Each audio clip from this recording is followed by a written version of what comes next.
everybody. Welcome to the show and welcome to my friend, Jon Schroeder here. Jon, it's good to see you again. How are you doing? Pretty good. How are you, Karl?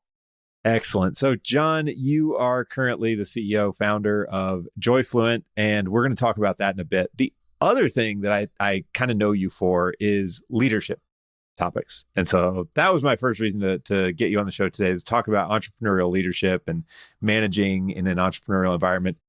But before we get there, give us a little bit of background. Who are you? Where have you been? And what are you up to? Yeah, so I'm the CEO of Joy Fluent. We essentially create different wellness products focused on increasing confidence in everyday habits so people live heavier lifestyles. So really excited about our first product. It's called BrewJoy. You can check it out on drinkjoy.com. Essentially prevents extrinsic teeth stains. So as you know, in America, we drink a lot of coffee and tea and wine. And so we've actually created the first plant-based product. It's a powdered product. You throw it into your coffee, mix into your coffee, and it prevents your teeth from getting stained as you drink the coffee. So really, really excited about that. We're launching that in September, October this year, and really excited about going on that journey. That's really cool. So I know this isn't your first stab at an entrepreneurial venture. Walk me through some of the things you've worked on before and that you've been involved in. I would actually call myself a tech guy. So being in the CPG consumer space is definitely a little bit newer. But a couple of years ago, I had started a company. I would call it a personal data management company that was really focused on how we can better manage all of our data. So I think there's a lot of really great commercials from Rocket Money out there right now. It talks about how many subscriptions you have. You've probably seen it either on your Hulu subscription or Netflix or whatever, but it's challenging people to see how many subscriptions they have out there.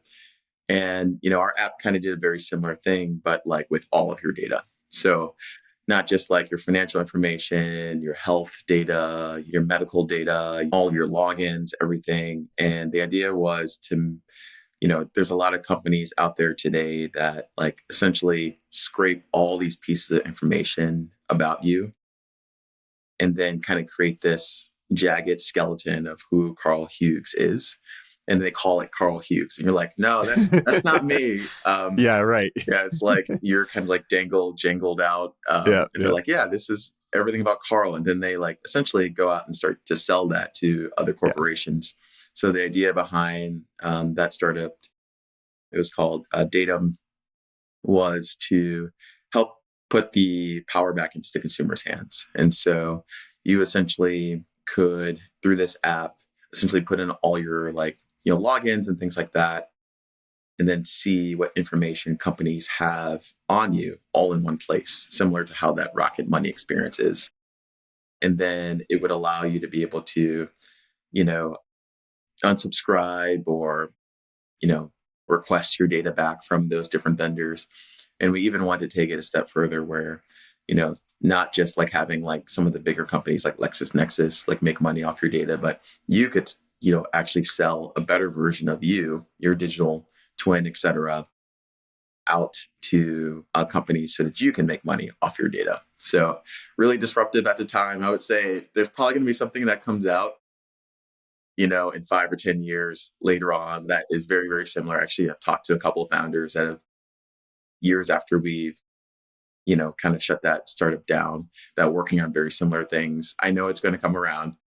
We had found out during the time, and this is so important in entrepreneurship, having the timing of your venture is so important. And we were really ahead of the game on that, unfortunately. And so we just found people were not willing to pay for an app like that. And, because our value proposition was not us selling their data, we, having a ad model or a model where we sold our users' information to a larger corporation seemed so hypocritical. So we ended up briefly switching to a B2B model. That was a slightly different concept and didn't work out. So me and my co-founder at the time decided to shut it down, but had a lot of great learnings from that. Before that, I worked on so we're trying to tackle the problem of loneliness in seniors. And I'm still really, really passionate about this problem. at the end of the day, all of us are getting old, Carl.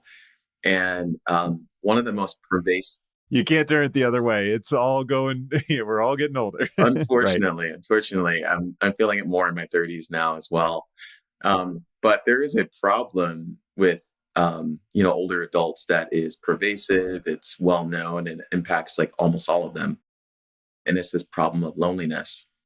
And so me and a couple folks at grad school at the time, did a ton of customer discovery research, interviewed a ton of, grandparents and older adults from our friends and family and some strangers. And we found that like most people were experiencing this problem at some point in their life. So we're like, why don't we solve this? We're going to get old and we're going to get lonely too. So why don't we solve this problem? And so we ended up landing on it's essentially an Uber for older adults. So the idea at the time was a lot of older adults weren't as comfortable using like Uber and Lyft type services. They end up using like taxi and non-emergency vehicle services, which are more expensive, less accessible, things like that. Ultimately, that type of service empowered them to be able to visit their girlfriends, their significant others, their grandchildren, et cetera, where they had less, ability to do that if they were in either a retirement home or a retirement community, or even in their own home, and maybe lost their ability to be able to drive. So we were super passionate about that problem, and we do think that there's money there, but, unfortunately, there's it was some amazing problems sometimes. The economic models and systems that we have in place, I'm talking about the government a little bit here, not to get super political, doesn't lend itself super well to innovation disrupting those areas, unfortunately. So we found, unfortunately, that finding a revenue model that made sense in that particular space was very difficult as well, but learned so much about that space, and happy to chat about that more with anyone on your listeners that are interested in that area. Yeah, it's so interesting. I have this blog post I wrote a few years ago. I think right when I started Draft.dev and it started to take off, I wrote this blog post about the 10 different business ideas I tried before this that went nowhere, like very little traction with any of them.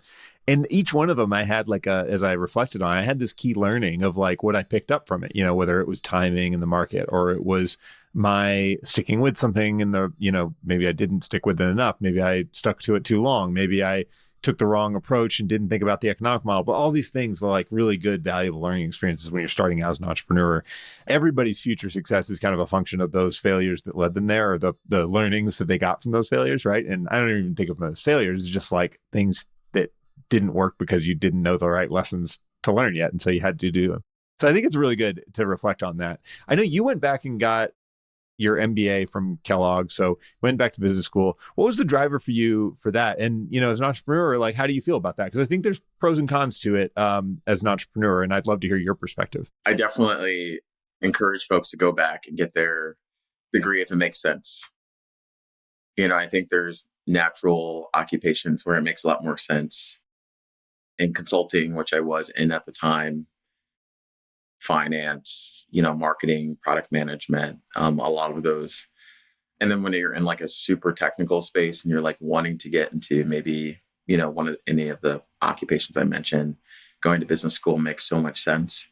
Yes, I've also been on this entrepreneurship journey that I've been kind of doing in evenings and weekends. I call it like my Batman job, for a long time, since basically I was 22 years old. And my 22, 23-year-old version of myself told my future self, if by the age, late 20s, 28 or so, I was in Black Steve Jobs, I was going to go and get my MBA. And so this is a true story, Carl. That's hilarious.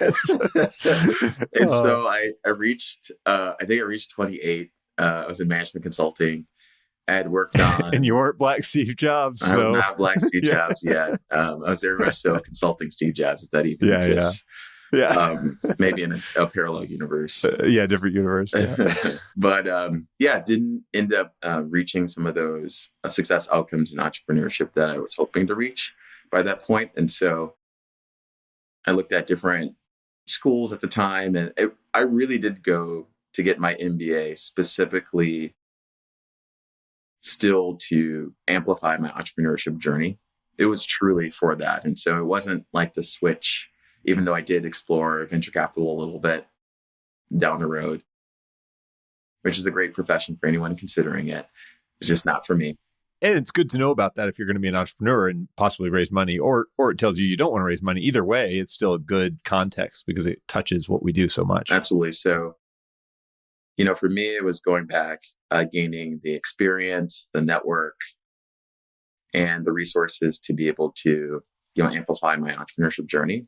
And I would say, during my time, Karl, at Kellogg, at Northwestern, I specifically I started 2 companies, and I, kind of co-founded another company with another student there. So I got a little bit of a practicum on entrepreneurship. Yeah, more reps in, I think this is like I've said this before because I've met a lot of people who get MBAs and some entrepreneurs who don't. And I think there's pros and cons, and it leads to a different maybe style of entrepreneurship in some ways. I mean, again, a weakness a lot of entrepreneurs who are self-taught have is we don't know finance, accounting. We don't know a lot of these fundamental, big picture business things that are really important skills to build, whether you build them as an entrepreneur on your own or you build them in business school. And getting access to the people that you get access to from a great school like Kellogg is very hard to replicate on your own kind of resource. So again, there's a ton there, and I don't think it's not worth it. I think the flip side is you have to consider the cost of it and the time of it, right? Those are both big factors. So like you said, you can go to business school and do entrepreneurial work and meet other potential entrepreneurs and investors for down the road, great opportunity to learn things. And then on the other hand, it could be a big waste of time and money if it's not really right for you. So again, you got to pick your path, but I think that's a fair way to look at it. Yeah. And I know there's going to be your purist listeners on your podcast. They're like, oh, that sounds like a waste of time. And Jon probably has student loans now from that, which I do. Sure. So they all would be right. Yeah. I would also throw out an alternative perspective, not to be a marketing billboard for my MBA program. But I think, when you go to, a lot of great MBA programs, especially the M7 schools, there's naturally, especially in, Black and brown communities, being a Black founder, there's not always as much, resources that I naturally have to be able to call a rich uncle or aunt to be able to raise early on. And so programs like this truly give me access to venture capitalists, angels within in my particular case, the Northwestern ecosystem that I wouldn't have necessarily had access to if I didn't join that very exclusive club. And so, I'm not trying to be a marketing billboard for that. I think if you're scrappy, you can find a way to do it without grad school as well. This is a really fair, and I think actually this applies not just to an MBA, but a lot of other things. The key to becoming, whatever that thing is, the next tech CEO, the next big agency founder, whatever, is getting into those networks, surrounding yourself with the people who do that or did that or are around them or funding them or whatever. And there are legitimately barriers there, whether it's because of where you live. I mean, if you live in India, it's a lot harder to break into that. And if you live in San Francisco, there's legitimate barriers because of race, socioeconomic background, lots of things there. So the more you can break down and get into those rooms with the right people, it's important. I mean, and I don't think anybody who has actually been there is going to say that's not a big deal, because I would say it absolutely is.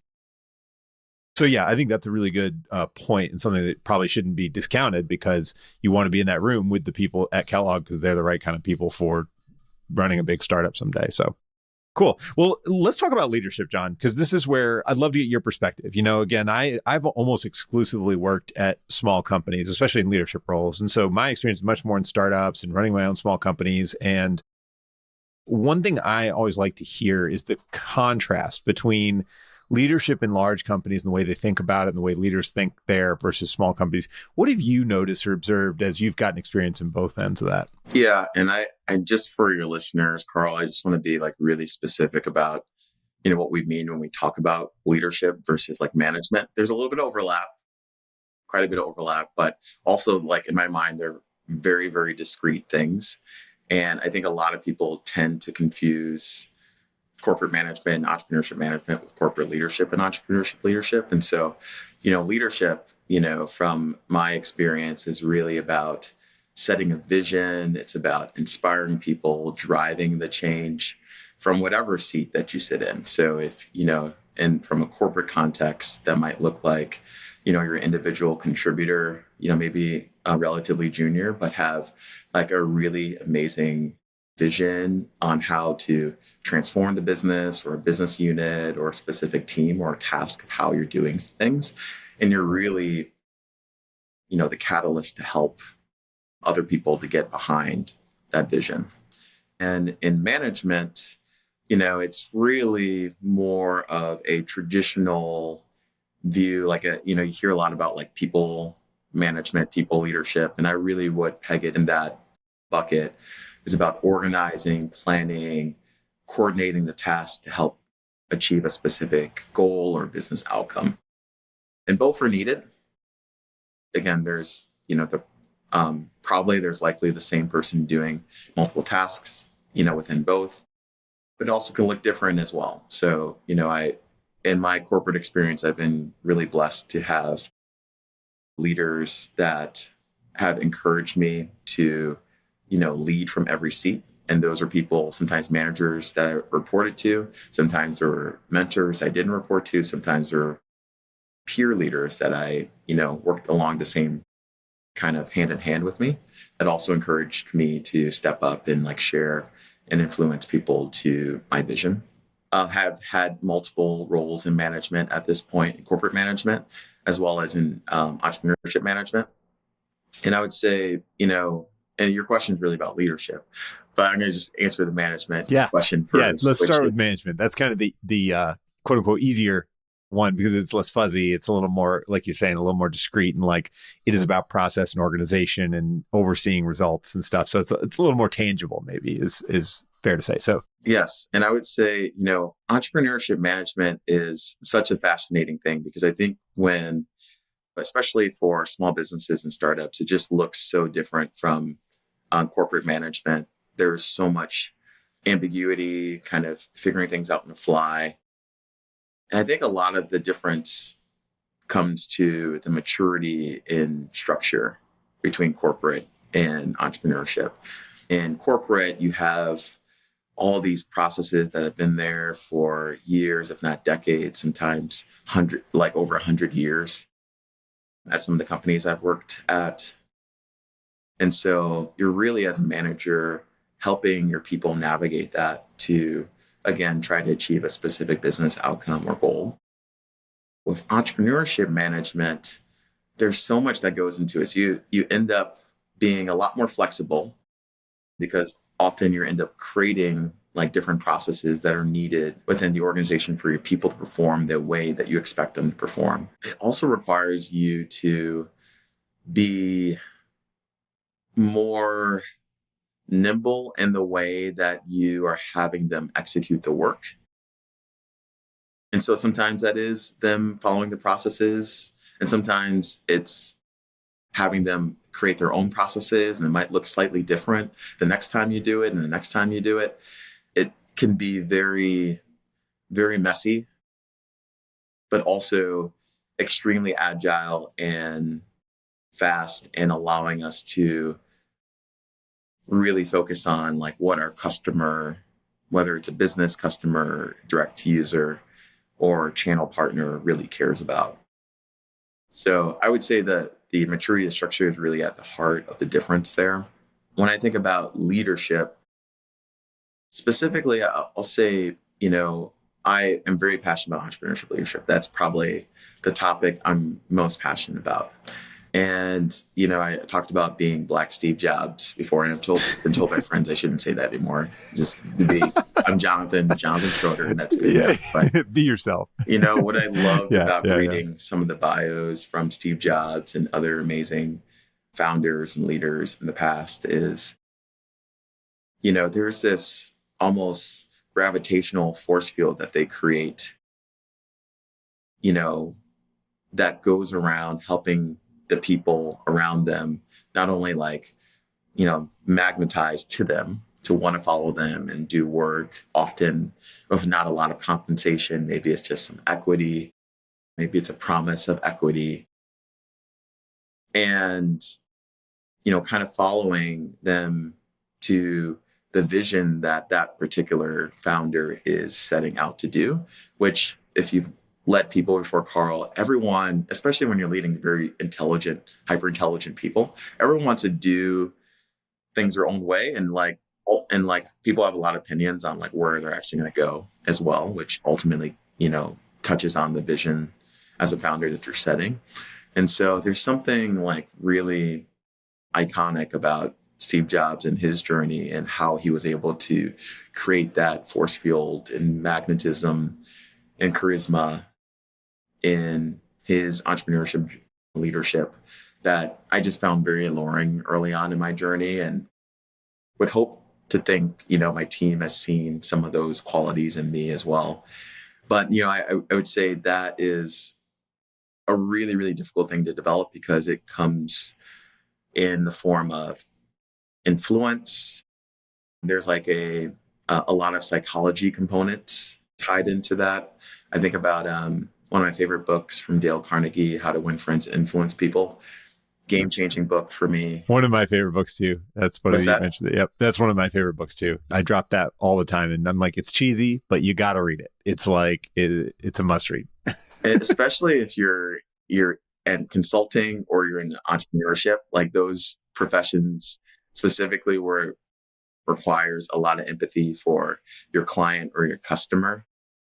I'm coming from I would say I'm coming from a background where I'm a very social person, but emotional intelligence isn't necessarily the first thing that I would have called a strength of mine, especially in my 20s. And so reading that book, I remember, I was talking to a VP at the time, and I was basically saying when I read this book, I feel like I understand how to relate to people versus being kind of this logical, rational robot that just kind of executes and, outputs.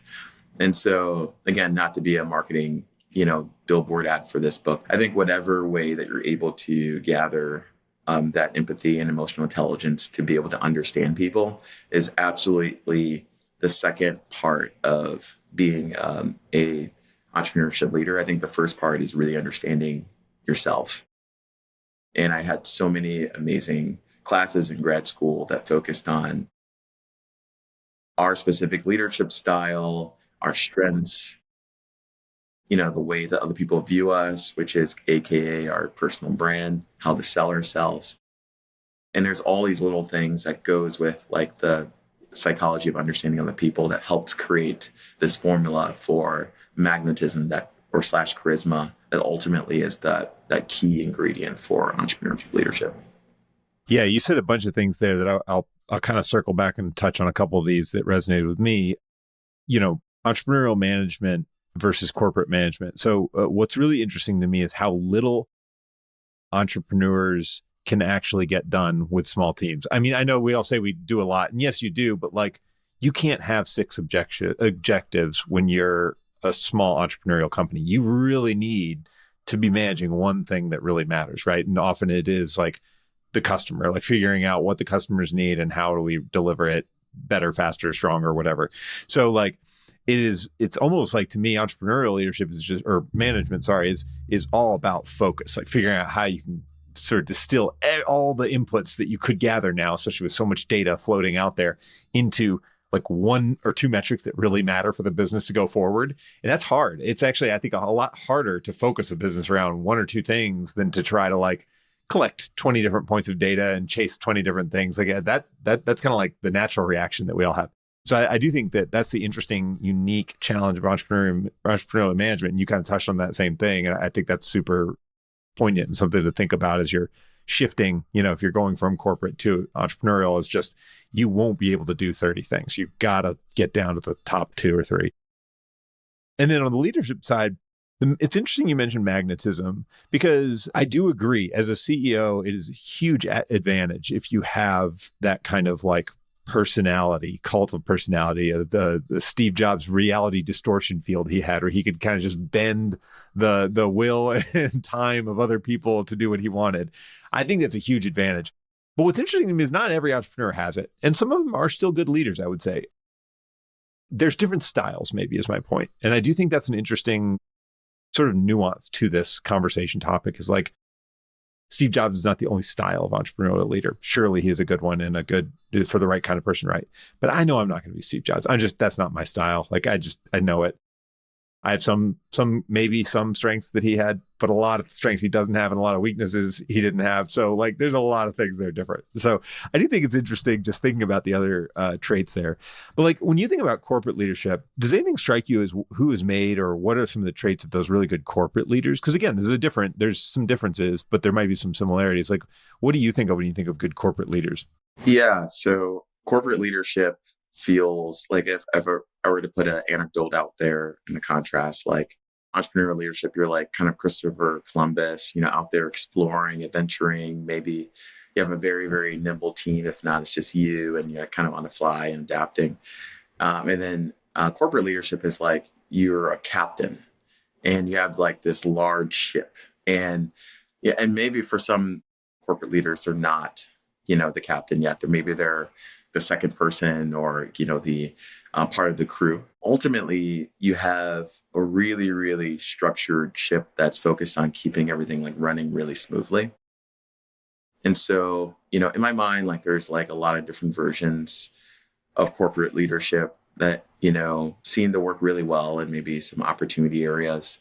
I think the corporate leadership that I've seen work really well is one that focuses a little bit less on, all the ideas coming from one place or like top down, and really being able to like, as the senior leadership or executive leadership is setting the vision, purpose, mission for the organization, sourcing that from not only their leadership team, but from the really, really intelligent people they hired, and allowing that to inform whatever their vision/strategy is. I've seen really amazing examples of that, both at, Fortune 100 companies, all the way to like really smaller, medium-sized corporate, to small companies. Yeah.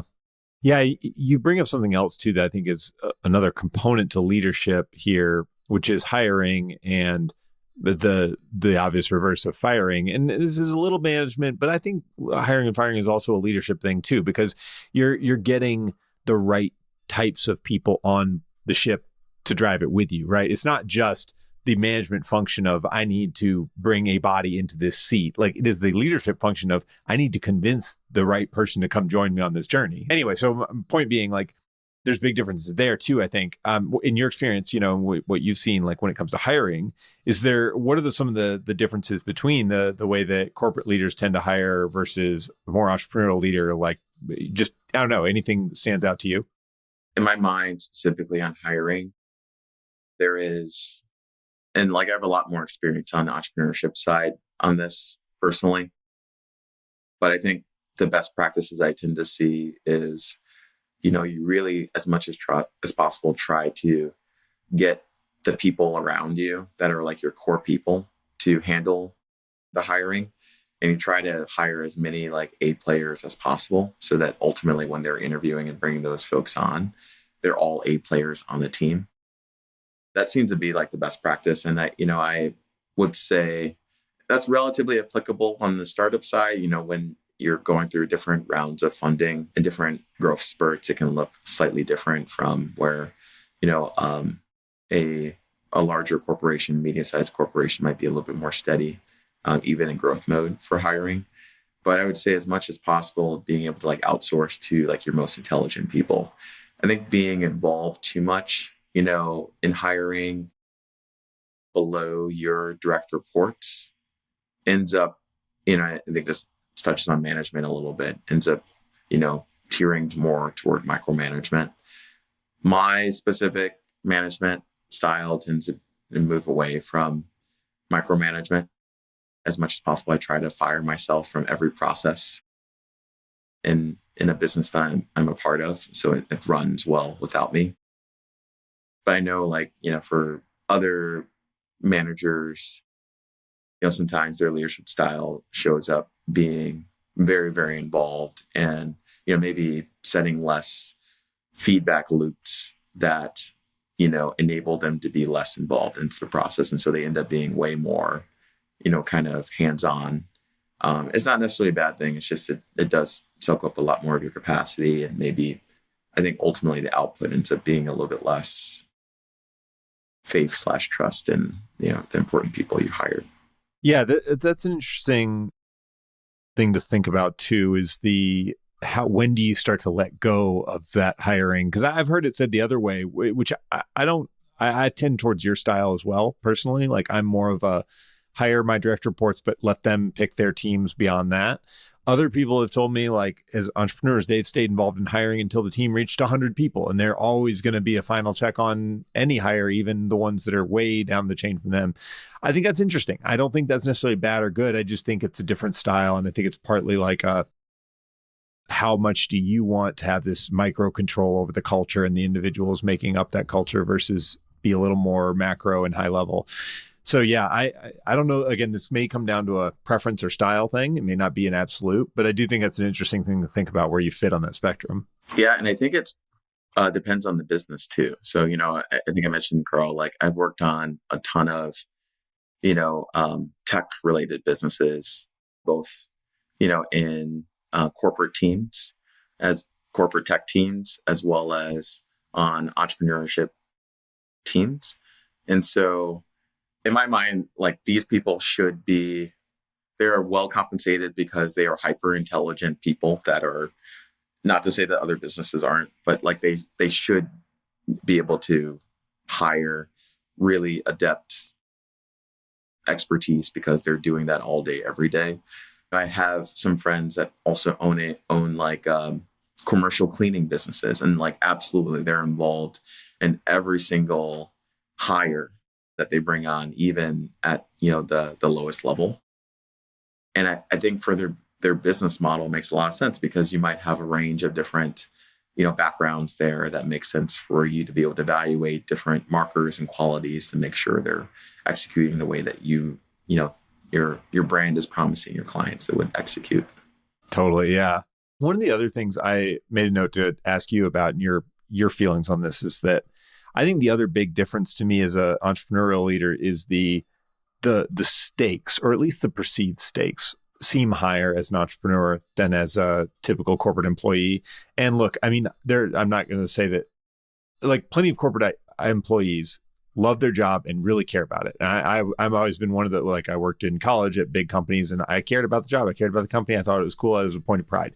That said, it was nowhere near the amount of stakes that I felt like starting my own business and being like in completely the end of the line, as far as like, if this thing fails, it's me. It's nobody else, nobody up the chain to blame. I can't blame big corporate managers up the chain from me.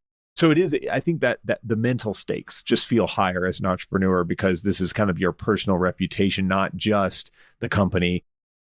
Has that been your feeling as well? Or, do you have a different perspective on that? I'm curious. No, 100%. You couldn't have summarized that better. I'm glad we all feel that way, at least. It's good to know I'm not alone. You're going out and you're hunting and you eat what you kill.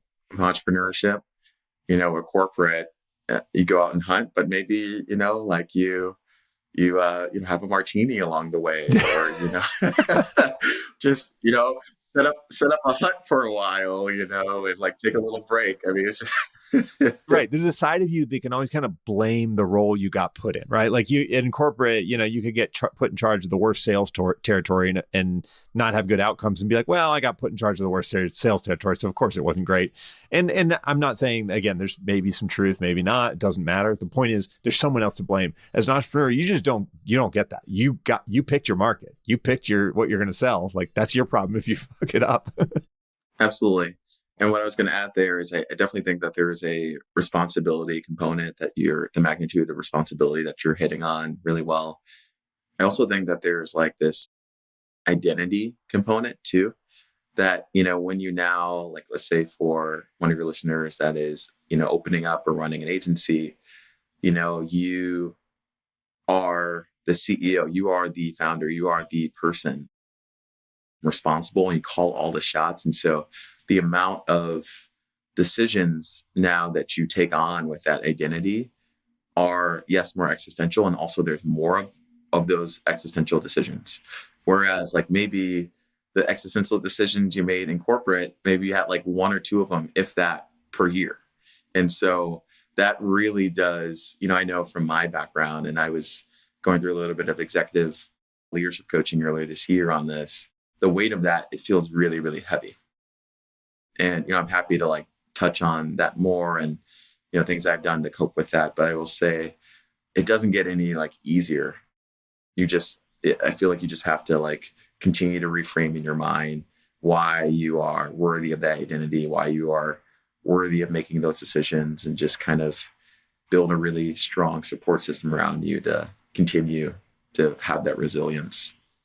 Yeah, I would totally agree with that as well. That the mental challenges you feel as an entrepreneur are higher, but also they don't go away just because your company gets a little bigger around you. I'll speak from my own personal experience, but also just based on conversations with plenty of other entrepreneurs. It doesn't matter if you're running a $50,000 a year business or $1 million a year business or a $50 million a year business. We all feel that same kind of pressure. And the thing you don't realize when you're small is when you're small, the stakes are actually a lot lower than when you're really big and you got, 200 people on payroll that count on this paycheck every week. And you can also dig yourself much bigger holes the bigger you are. And it can be really scary.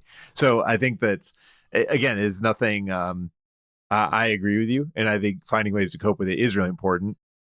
You mentioned working with a coach. I think that's a great angle. Like, what else have you done, Jon, to kind of maintain the mental clarity and perspective when you're going through some of these challenges we all have?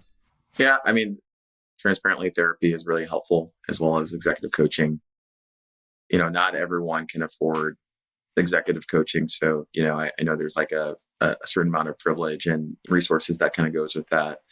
But, ultimately, when you're growing your business, hopefully that's something that folks can, find, and prioritize at some point.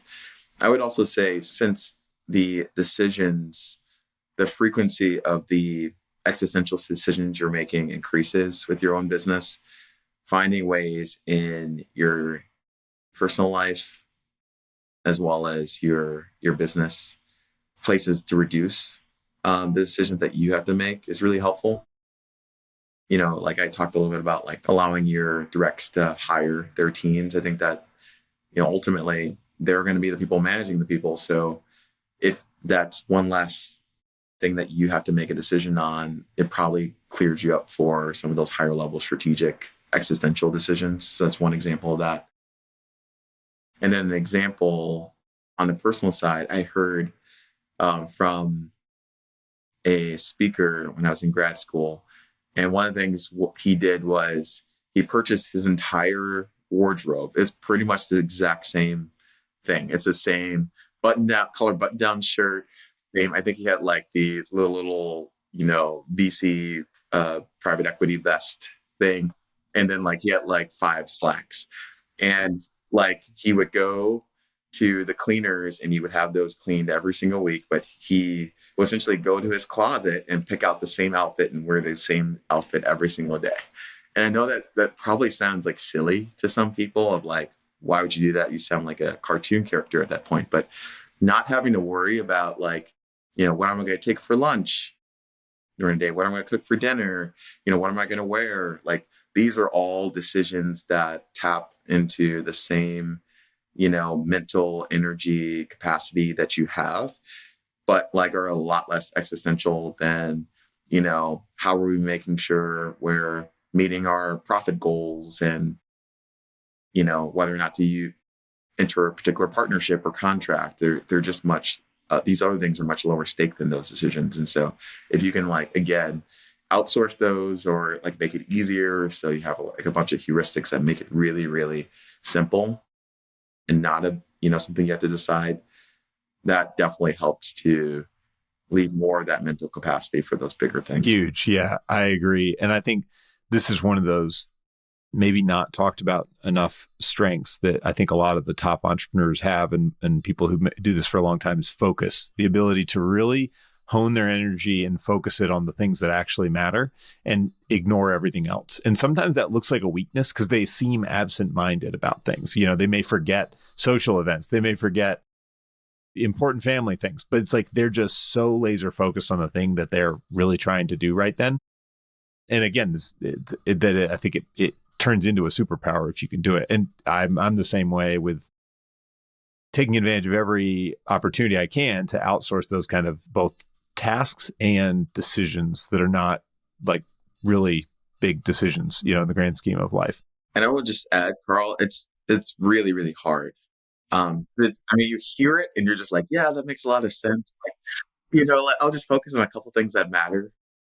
And I'll just say from my personal experience, I am the planner strategy guy. I've always been that, has the 3, 5-year, 10-year plan for my business and my life. And, I have like the whole board in Canva that shows like where I'm going to be when I'm X age. And so, I had to do a personal exercise earlier this year of like, 2025 is going to be about 2 things really. And everything else is second tier, like my business and my physical health. Like literally that's the 2 things that I'm going to focus on for 2025. And it's crazy because we're more than halfway through the year. I think probably when this comes out will be, more than a third way through this year. And the progress we've been able to make in our business has been amazing. But also like, I'm like, oh, if I'm only focusing on these 2 things, why haven't we made more progress? So like this focus thing, and I can't like underline it more, it's something that's so important. And you find that there's so many things that end up distracting you along the way, even when you focus. And so being super razor on that is really helpful. I will throw out one thing. I went to Afrotech last year and had a chance to listen to a session by Will.i.am, who I had no idea how much of a futurist he was, really inspiring, insightful guy. Had no clue. I just listened to his music and thought he was a great artist. Right. Yeah. So that's my bad. But one of the things he said that really stuck out to me in this session was,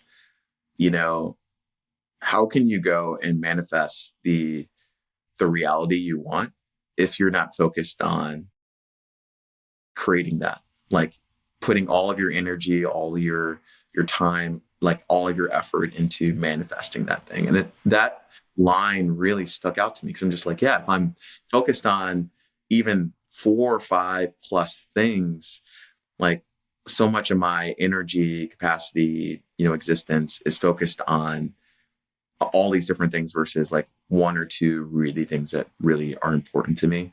And so I couldn't stress that more for your listeners on like how to think about, really narrowing and that down so that you can accomplish the things that are most important to you. Totally. And I'll kind of close the loop here and talk about that matters so much in leadership as an entrepreneur, because if you can keep everyone on your team focused on the most important thing or a couple things or whatever, it makes them so much more effective. I'll again, a quick personal story. When we bought the podcast consultant company a couple of years ago, the team just did kind of, I would call the style was kind of whatever's next they did. I was like, hey, I'm out of stuff. What should we do next? That was the cadence of strategy. It was just very like ad hoc, very, and this is pretty typical of small companies. A lot of them operate in a very ad hoc way. And we came in and implemented OKRs and a real focus on specific strategic initiatives and why we're doing them, why they tie to the big goals we have. And it's amazing to see that team turn around. And it's not different people. They're not different people. We didn't do any big intensive training. It was literally just making the goals really visible and then coming to them every week and saying, are these initiatives we said we want to do to make progress towards these goals happening? And is there progress?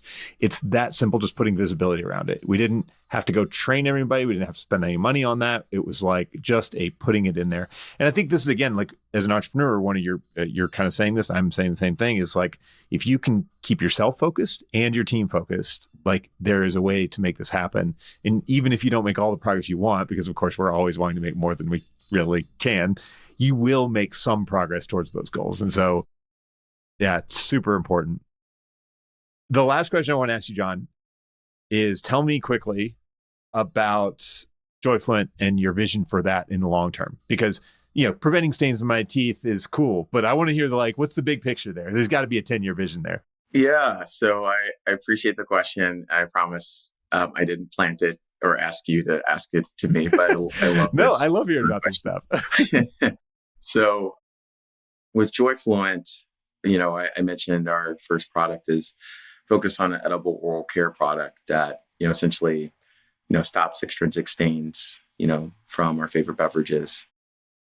And, ultimately the vision is to, for our product line, is to create, a variety of different wellness products that ultimately help to boost wellness. So not just focused on, oral care and kind of like that cosmetic feature, but also like gut health and, recovery, hydration, things like that. I would say that's much further along the lines, in the first, I would say 3 to 5 years, we really do want to focus on our oral care line. We're starting with a product that is focused on coffee and really not impacting the experience of coffee at all, like plant-based product that essentially prevents the staining. We also want to expand to other beverages. So, whenever I talk about our coffee line, I always have a person that either talks about, what about wine? Right. I just had wine before and it turned my teeth purple or gray. So I hear that so many times. And, my message to everyone is like, we're entering R&D to work on that. So, kind of hold on until next year for that. And I also hear the same thing from avid tea drinkers as well. And I love tea so much. A lot of people don't know that, but tea ends up being a little bit more acidic than coffee in general, most strands. And so it actually causes more extrinsic stains than coffee. And so really, really passionate about tackling that particular problem as well as soda. And so the vision would be, 7-10 years from now, when we consume our favorite beverages, we no longer have to face this daily dilemma of like them staining our teeth. You go into Starbucks or your favorite coffee shop or grocery store, and then you can order this product however you consume your wine, coffee, tea, or soda. Yeah, cool. That sounds, it's a big problem. If everybody has it, everybody drinks this stuff. So you got a big market. That'll be fun to follow along with the journey, Jon. I will ask you my last question. I always ask everybody, which is any books that you've read lately that really impacted you personally, that it could be something that it could be business, could be personal, could be a little bit of both. Anything strike you that was really like, this one was big for me? Yes. And I'll have to look down at my phone a second to you actually use your list. I'm the same way. The books that they were, because they're in my Audible. But I know. I just had a moment where I was looking at, or at least hearing, a lot of folks asking for clarity as I was, saying things. And I was wondering, like, if the way, like, I was a communications minor, I've done Toastmasters in public, a ton of like public speaking related things. And I was noticing a lot of people were asking for me to repeat myself. And so I was wondering, like, is the way that I'm articulating my words clear? Because like there's so many different people in different parts of my network that are asking me to repeat what I'm saying. And so I actually read this amazing book.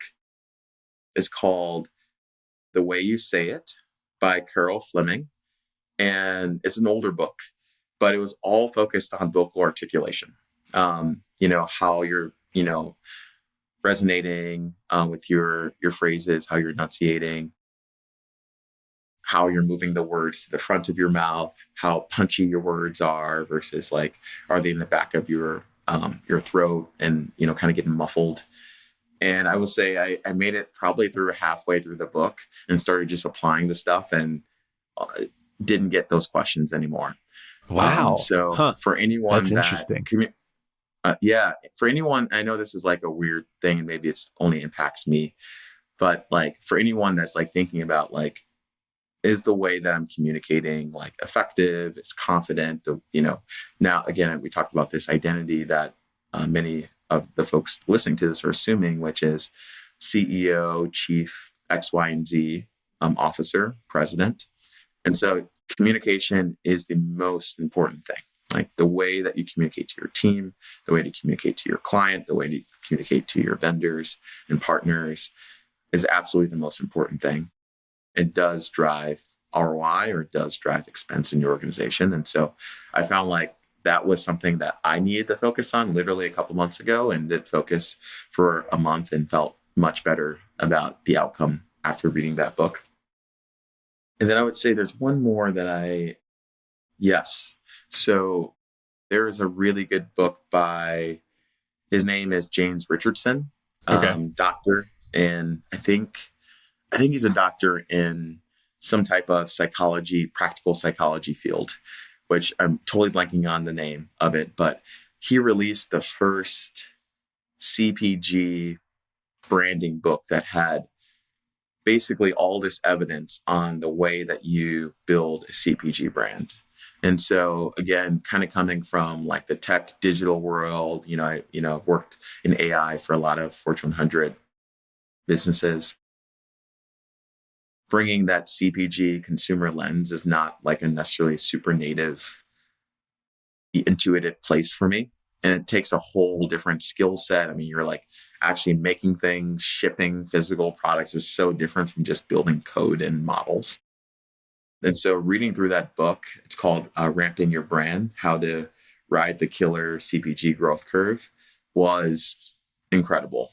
It's a fantastic book, especially for anyone that has like a physical good product / business out there. Awesome. Yeah, that communication book. I mean, you say like maybe it's just a me problem. Clearly it's not, because she wrote the book, right? there's more than just you who, and I think that is a really good, you bring up a good point there, which is it does matter how people perceive your ability to speak and clearly communicate ideas. And on one hand, you want everybody to be understanding. I think about this a lot, or I talk about this a lot with friends who are from other countries that have accents or something. There's going to be a bit of a moat, in communication, and they have to deal with that. And in some industries and some specialties, it doesn't matter, right? Like I've always worked with software engineers, so they're all over the world, and there's all sorts of strange accents and weird quirks to them. But in other places, it can make a big difference. And you've got to like decide, how much am I going to fight this thing that is like part of you and try to change it, or, like live with the trade-offs there. So it is an interesting thing. It's funny you say that, because I remember being in high school and being like, I don't want to develop a Southern accent because I want to move out of the South and I don't want to be perceived as a hick. This is so stupid, right? Like I grew up in Memphis. So like, it's a pretty, if you have a real Memphis accent, you can tell, I can spot it. You know what I mean? And I remember thinking, I want to move to New York someday, or Chicago someday, or San Francisco someday, and I don't want people thinking I'm from Memphis, So I'm going to like work to stay away from it. So there's a little bit of, there's probably something there I should talk about in therapy, but it is a thing. Well, you have a very Midwestern accent now. Yeah, I'll Carl, take that. That's where I live, American so that's neutral. fine. It's considered the American neutral accent. So I'm assuming you did a lot of work on that, because you sound great. Yeah. It is. It's interesting. Anyway, Jon, this has been fun. I always like talking about leadership stuff. Appreciate you coming on. We'll have links to your LinkedIn and website and all that good stuff in the notes. And hopefully we'll get to have you on again someday. Sounds good. Thank you for having me, Karl. Thanks, Jon. Thank you for watching this episode of Retain Trust. If you like this one, give it a thumbs up and subscribe on YouTube. It takes 2 seconds and it helps others find out about the show. And if you have questions or suggestions for a future episode, leave a comment. See you next time.